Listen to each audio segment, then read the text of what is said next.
sual konkret olaraq götürsək, təbii zəka yoxsa süni zəka, sual çox depressiv sualdır. Yəni sanki biz birini seçməliyik, məcburuq. Bu sualın cavabı daha çox sizin zəkaya, insan zəkasına, insan beyninə və ümumiyyətlə həyata necə baxmağınızdan çox asılıdır. Əgər bir yanaşmaya görə sizin gözünüzdə süni zəka rəqib olacaq, bir yanaşmada isə sizin dostluğunuz ola bilər. İstəyirsin, mən öz beyninə yanaşmamı deyim, bəlkə çünki kitab çıxmaq yoxun daha maraqlı olar. Mənim gözümdə insan beyni kifayət deyil. Yəni bizim başımızın içindəki bu beyin kifayət deyil. Nə uğur qazanmağa, nə həyatda istədiyi əldə etməyə. Ona görə sən zəkanı uzatmalısın. Zəka uzantısı nədir? Yəni sənin təkcə beynin yox, ətrafındakı bəzi cihazlar da sənin zəkanın parçasıdır.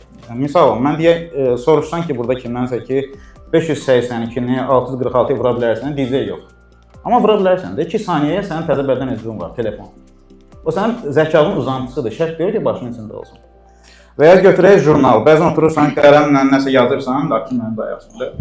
Ağla elə bir ideya gəlir ki, o dəftər olmasaydı ağla gəlməyəcək. Deməli, dəftər sənin zəkanın uzantısıdır. O olmasaydı həmin ideya olmayacaq. Və ya yaddaş yarışlarından götürək, yaddaş sahəsi. Deyək, hansı məlumatı mən orada yadda saxlayıram ya evimdə, o dipçəkdə. Bəs siz məndən soruşsaz ki, Filip nə vaxt qoydu? Mən desəm 336-cı ildə, mən hara qayıdıram? Gəlirəm xəyal olaraq o dipçəyin yanına deyil.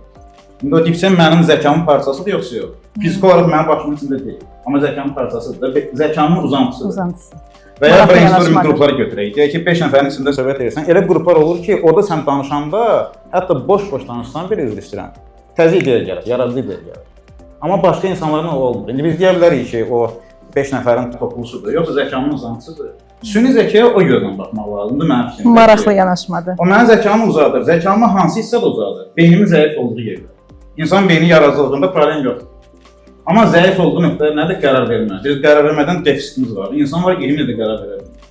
Amma mən ChatGPT-yə özümü təqdim edirəm. Deyirəm, mən Orxan, mənim xüsusiyyətim budur, həyat amalım budur. Bundan sonra qərar verəndə filan meyarları nəzərə al. Saat 2-dir gün orta, mənim artıq qərar vermə limitim tutarım. Deyirəm, indi məni dövlət kurumuna dəvət edirlər, sən olsan bura gedərdin, ora gedərdin. Artıq o mənim yerimə Orxan qərar verir. Beynimi uzadıram, zəkamı uzadıram.